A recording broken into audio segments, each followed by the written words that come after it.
PM का किसानों से संवाद। एमएसपी खत्म नहीं होगी, मंडियां भी चालू रहेंगी। अगर फिर भी कोई शंका है तो सरकार चर्चा के लिए तैयार है। सरकार का फोकस खेती की लागत को कम करने पर है। कई योजनाओं के तहत किसानों को लाभ दिया जा रहा है। मुफ्त बिजली, गैस, पानी सरकार दे रही है। जिन राजनीतिक दलों को देश की जनता नकार चुकी है, वो किसानों को गुमराह करने में लगे हैं। कुछ लोग किसानों और सरकार की चर्चा नहीं होने दे रहे। राजनीतिक दल सिर्फ चर्चा में आने के लिए इस तरह के इवेंट कर रहे हैं। कुछ राज्यों में पंचायत चुनाव में किसानों ने आंदोलन चलाने वाले दलों को नकार दिया। जितने लोग आज आंदोलन कर रहे हैं, उन्होंने स्वामीनाथन रिपोर्ट को दबाकर रखा। हमने गांव के किसानों के काम को आसान करने की कोशिश की। जो आज किसानों के लिए आंसू बहा रहे हैं, उन्होंने सत्ता में रहते हुए क्या किया?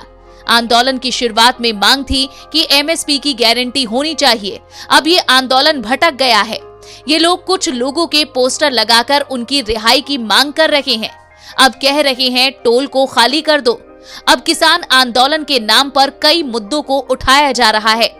पहले कृषि कानून तोड़ने पर किसानों को पेनल्टी लगती थी। हमारी सरकार ने पेनल्टी को खत्म कर दिया।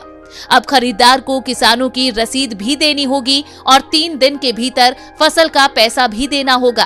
बंगाल के 70 लाख किसानों को ये लाभ नहीं मिल पा रहा। बंगाल की सरकार राजनीतिक कारणों से किसानों को फायदा नहीं पहुंचने दे रही। बंगाल में 30 साल सरकार चलाई, आज वो इस मुद्दे पर कोई आंदोलन नहीं करते। बंगाल की उसी विचारधारा के लोग अब पंजाब पहुंच गए हैं। बंगाल की सरकार अपने राज्यों में किसानों के लाभ को रोक रही है।